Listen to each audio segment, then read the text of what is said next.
All these rejections from the middle Bollinger Band. Resistance we're going to need If you actually see here, we get a And we'll look for a healthy higher I low. would not don't have be the eager full to enter long trade.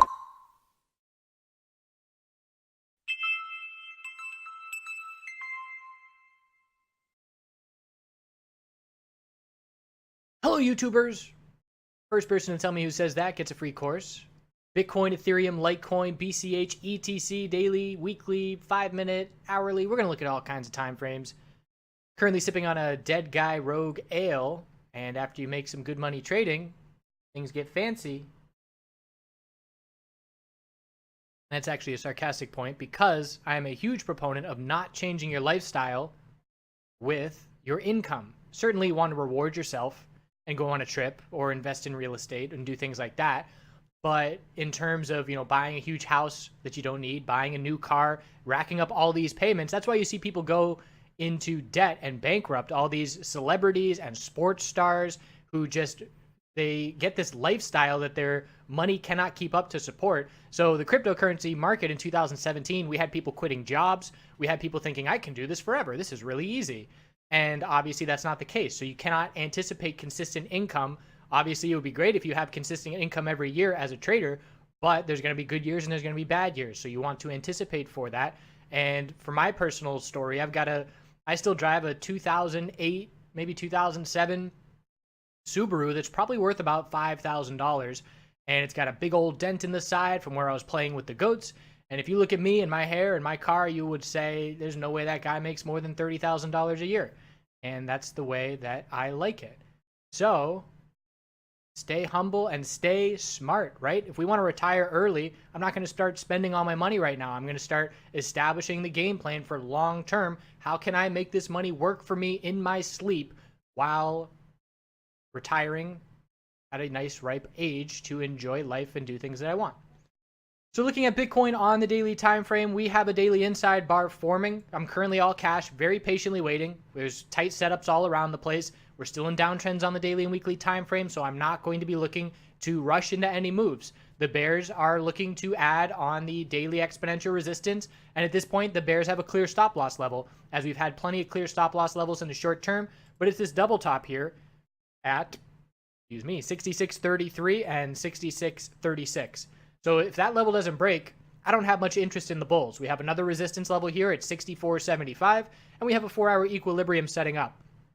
So we can see this 4-hour equilibrium was likely today. I haven't paid much attention to crypto today. And I always like when we have a clear setup because that tells me that I don't have to pay attention today. So the size of the pullback from the high was more than the bulls wanted to see. And I probably still had a little bit of a position in ETH when I did the video yesterday. But as soon as this pullback got significant, and as soon as we lost hourly higher lows, we had a bit of an hourly head and shoulders pattern here. Left shoulder, head. This was the right shoulder. And we broke the support level, and Ethereum did the same thing. And I said, all right, I'm locking in on my profit. We're in a downtrend on the daily. We're in a downtrend on the weekly. I'm not going to try and give these bulls a bunch of wiggle room. I'm going to lock in the profit when I have it. I think that's 4 green trades in a row over the past week or so playing with the bulls. So there's definitely trades in both directions in this current environment because it's a little bit choppy and there's a lack of clarity. I'm not extremely comfortable as a bull, certainly not. And I'm not extremely comfortable as a bear either. So if I were a bear, that would be my stop loss level. Either the 4-hour, this hourly chart has multiple tops here, which is the 4-hour lower high, 64.75, that's one stop level, and 66.36 is the other stop level. We did just lose the hourly higher low there. So now we're heading down to Bitcoin support level of 6,200. If we break 6,200, there is very limited support until we get back down to 5,900. So I don't want to be in a bullish position until the bulls prove something to me. As I keep saying in these videos, the burden of proof is on the bulls. The bears are more comfortable than the bulls.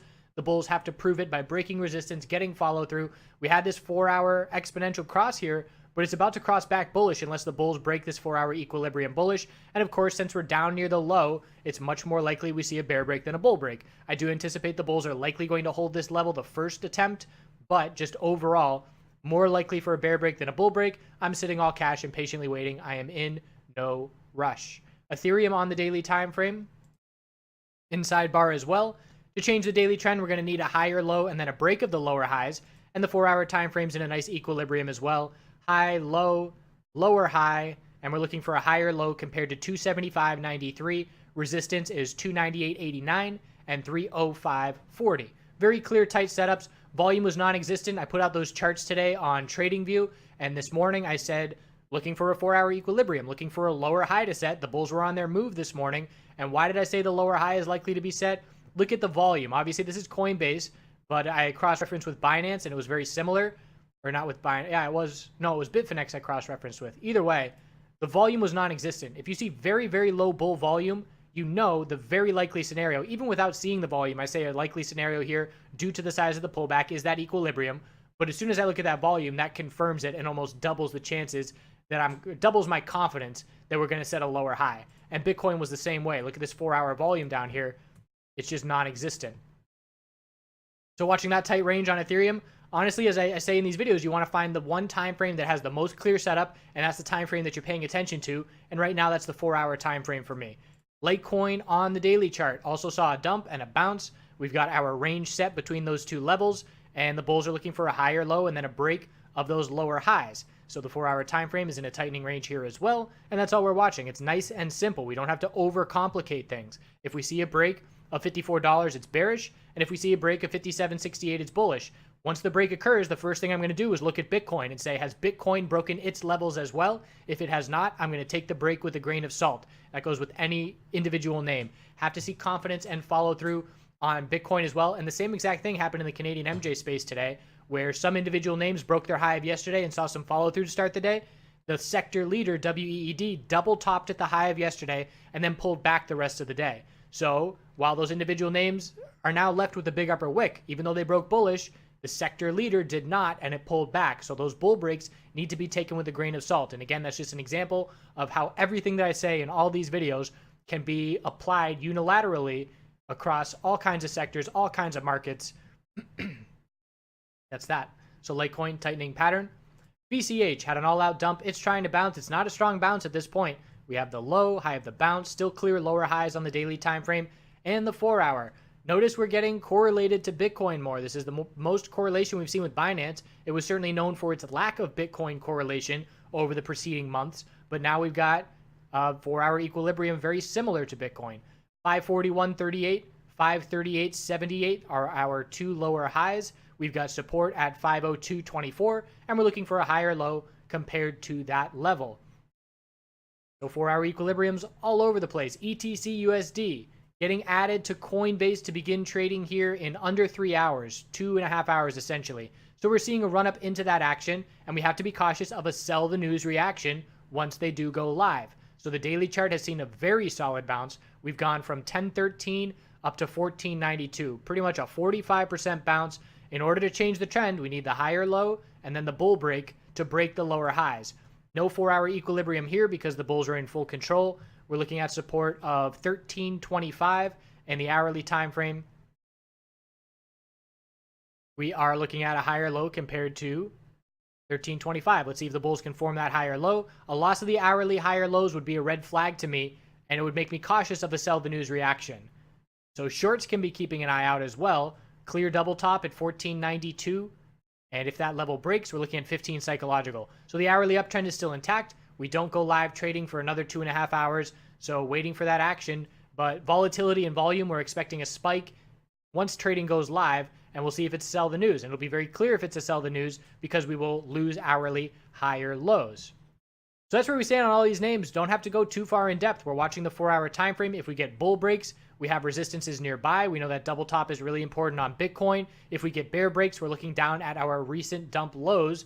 And other than that, sitting on my hands and keeping busy trading other things. Today I was trading WEED, traded some DGAS, natural gas, traded some miners, bull miners. I put out that gold video a while ago, watching those monthly equilibriums, and gold is falling apart. Let's look at it. Gold is relevant to cryptocurrency, right? XAU, USD. I don't see any correlation with gold and cryptocurrency right now. This is the most oversold that I have seen gold in a very long time. The daily RSI down at 20. The weekly RSI is the lowest in about 5 years. 23. 4-hour RSI got close to single digits down at the low. Bottom line is, if the gold weekly chart is the most oversold that it's been in 5 years, we're not seeing that money come into crypto right now. So that money's leaving gold. Where's it going? It's going to other places. Tech's still strong. Apple was a raging all-time high bull today. Bottom line is the markets are still on fire, still looking at all-time highs. Gold is dumping in accordance with that. That being said, inversely, gold is usually a safe haven for when the markets are weak. But someone was asking me about that today. Look at these 2 weeks. I want to point out these 2 weeks right here. End of January, start of February. 2 red weeks on gold. What was SPY doing? End of January, start of February, dumping over 2% in 2 weeks. Absolute collapse. And we saw no buying of gold. And we are noticing this, chart guys James as well. We're noticing in 2018, gold is not a safe haven for volatility and for uncertainty in these markets, but neither is Bitcoin. So we're noticing shifting dynamics, but it's not very clear where the money is going just yet. It's just very clear it's still in the stock market as the market is all-time highs. And people are talking about the dollar collapse and cryptocurrency becoming the new king. The dollar's on fire. The dollar's been running for months, and that's timely for my Iceland trip, hoping it keeps up for another few weeks. And we are, again, just look at the monthly chart for the dollar. Not really any kind of collapse nearby. We've been green essentially 7 months in a row. Significant bounce where we've gone from 88 up to 97, essentially a 10% bounce over the last 7 months. So there's no weakness in the dollar. There's no weakness in the markets. There is weakness in gold. There is weakness in cryptocurrency. That's where we stand on the overall market. I hope you all continue to do good things out there. Here at the end of the video, we got another jam. We are in Yosemite. We got a beautiful background, and this is how cavemen entertained themselves back in the day. We got some sticks and a big old tree, and we are putting out an album. This video was 20 minutes long before I cut it down a little bit. We'll save the extended version for the DVD unedited release. Thanks again. We'll see you tomorrow. Stay patient. Don't overtrade. Sit on your hands.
Everybody's going off of the deep end.